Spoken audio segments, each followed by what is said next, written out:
नाही बघा, स्पष्टपणे आमचं मत आहे की अनिल देशमुख साहेबांना हे ज्या पद्धतीने वाजे आणि परमवीरनी या मुंबईमध्ये खंडणीचा धंदा सुरू केला होता किंवा अँटॅलियासमोर बम प्लॅन करून जे काही घडून आणला, ती लोक सरकारला कुठेतरी अंधारात ठेवून हे सगळे करत होते. विधानसभेमध्ये जेव्हा प्रश्न आला तेव्हा पण कमिशनरनी गृहमंत्र्यांना, मुख्यमंत्र्यांना मिसगाईड केला. जेव्हा सगळी माहिती समोर आल्यानंतर यांचा बदली करण्याचा निर्णय झाल्यानंतर त्यांना वाटू लागलं की कुठेतरी इन्क्वायरी पुढे गेली तर आम्हाला अटक होणार आहे. मग काही भाजपचे मदतीने अनिल देशमुख साहेबांच्या विरोधात मेलद्वारे तक्रार करण्यात आली.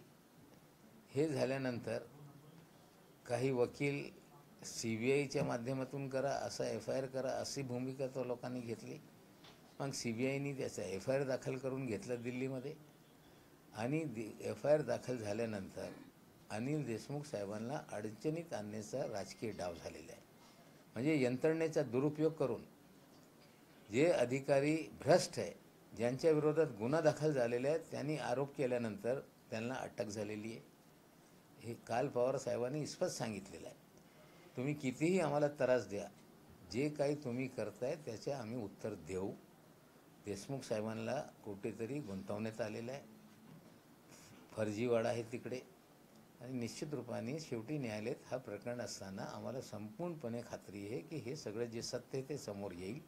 पण तक्रारदार हाच फरार आहे आणि त्याच्या तक्रारीवर हे त्रास अनिल देशमुख साहेबांना होत आहे, हे लोक बघताय. हा सगळा राजकीय डाव होता सरकारला बदनाम करण्यासाठी. अनिल देशमुख साहेबांना अडचणीत आणण्यात आला आणि आज नाही उद्या याच्यातली सत्यता जी आहे ते कोर्टाच्या समोर येईल.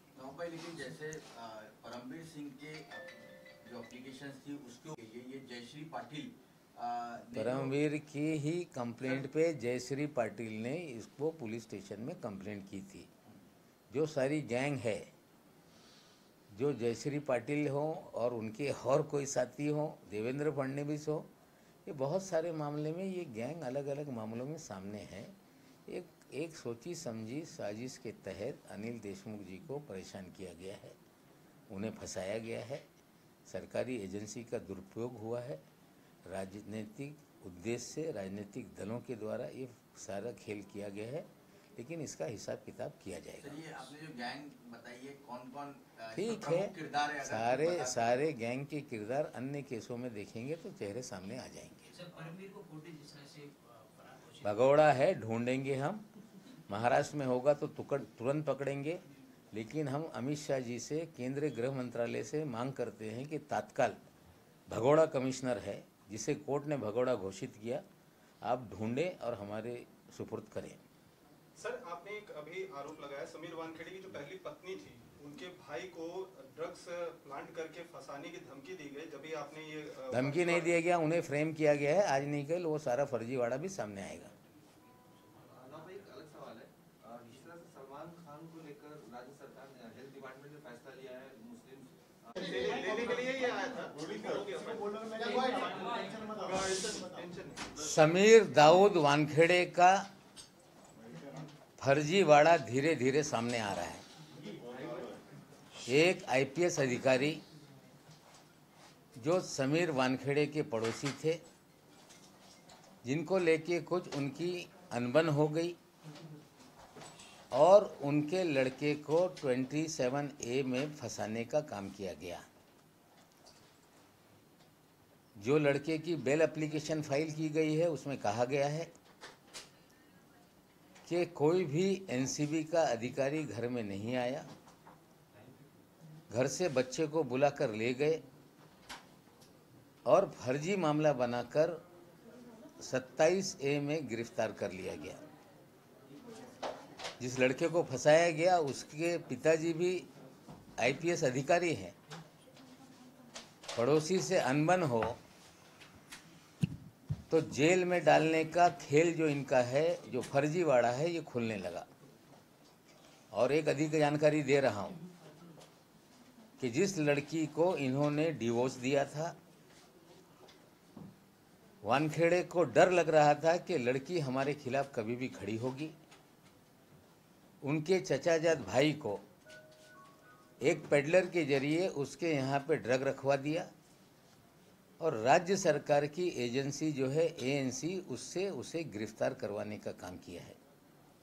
लड़की के घर वालों को डराने की कोशिश की गई कि हमारे खिलाफ बयान दोगे तो पूरे खानदान को ड्रग पेडलर बना के जेल में डाल देंगे, लेकिन धीरे धीरे सारा फर्जीवाड़ा इनका सामने आ रहा है। निश्चित रूप से इनके पिताजी ने हमारे खिलाफ मानहानि का दावा 1.25 करोड़ रुपए का डाला है।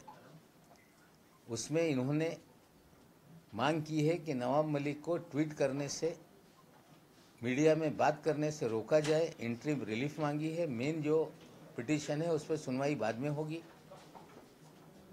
हाई कोर्ट ने उस पर सुनवाई की थी और कुछ हाई कोर्ट के ऑब्जर्वेशन थे कि एक विधायक और पार्टी का जिम्मेदार प्रवक्ता होने के नाते और गहराई से चीज़ों को देखना चाहिए था। इस ऑब्जर्वेशन के बाद हमने और चीज़ों को गहराई से देखी। महानगर पालिका के सारे रिकॉर्ड हमने निकाले। जो इंटरपोलेशन का शब्द आ रहा था उसके भी सारे सबूत हमने जुटाए और हमने इनके स्कूल के दाखले से लेकर लिविंग सर्टिफिकेट तक सारे कागजात हमने उपलब्ध कराए। हाई कोर्ट के माननीय जज साहब के सामने कागज को रखा गया। हाई कोर्ट के ऑर्डर से ये कहा गया कि जो पिटिशनर है उसे भी आप सर्व कर दो। सारे कागजात हमने उन्हें सर्व किए हैं और आज दोपहर 2:15 बजे 2:15 में जज साहब अपने चेम्बर में दोनों पक्षों को इस जो कागजात हमने अतिरिक्त दिए हैं उस पर सुनेंगे और उसके बाद जो इंटरिम रिलीफ जो मांग रहे हैं कि इनके बोलने पे रोक लगाई जाए, ट्वीट करने पे रोक लगाई जाए, उसमें जज साहब अपना फैसला सुनाएंगे। जो मेन पिटीशन है 1,25,00,000 रुपए का, उस पर सुनवाई बाद में होगी, लेकिन सारे तथ्य हमें जो उपलब्ध हुए थे हमने कोर्ट के सामने रखा है। समीर दाऊद वानखेडे यांचा फर्जीवाडा हळूहळू समोर येऊ लागलेला आहे। ज्या पद्धतीने शेजारी असणारे एका IPS अधिकारीशी यांचा वाद झाल्यानंतर त्यांच्या मुलाला कुठेतरी खोटे 27A मध्ये त्यांनी फसवण्याचं काम केलं। त्यांनी NDPS कोर्टमध्ये बेल ॲप्लिकेशनमध्ये ही मागणी केलेली आहे की त्या इमारतीतला CCTV हे तपासून बघा। त्यांच्या घरी कुठलीही रेड झाली नाही। वानखेडे स्वतः व त्यांचे अधिकारी कंपाऊंडमध्ये फिरत होते। मुलाला घरातून बोलून घेतलं आणि बोगस केस करून ड्रग मिळाला त्यांना फ्रेम करण्यात आलेला आहे।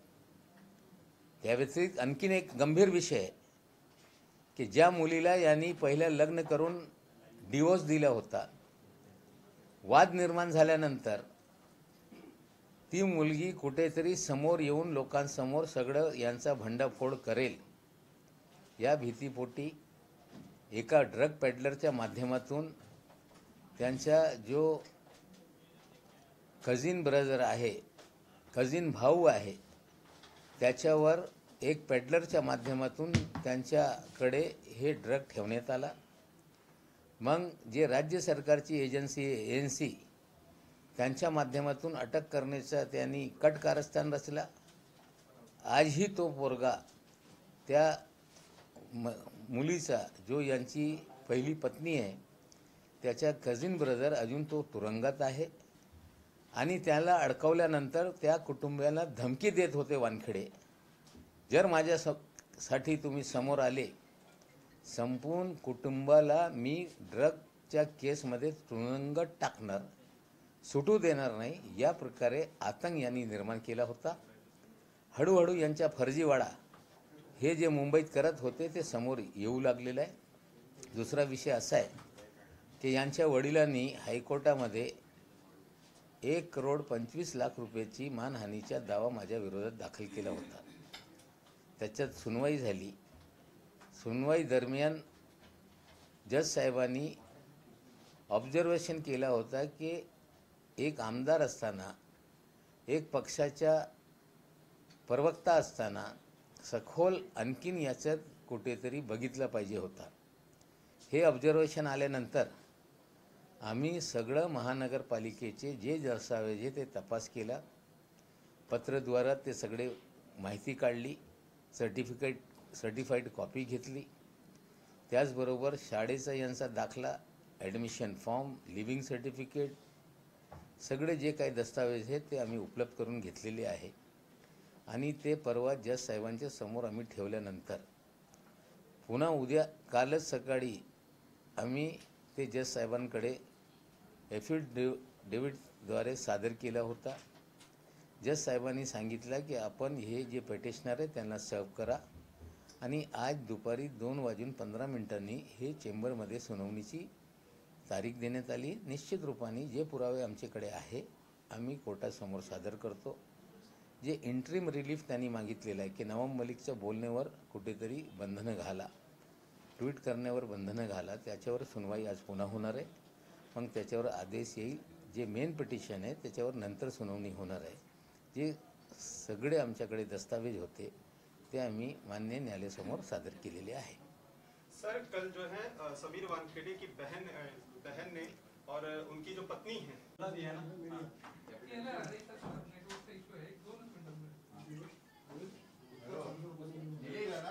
हाँ हाँ एक मिनट होल्ड कीजिए कैमरामैन से बात कीजिए.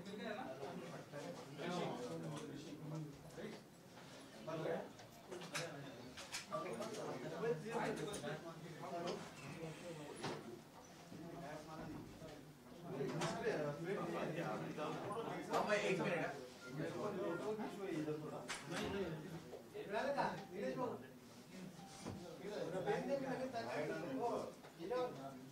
है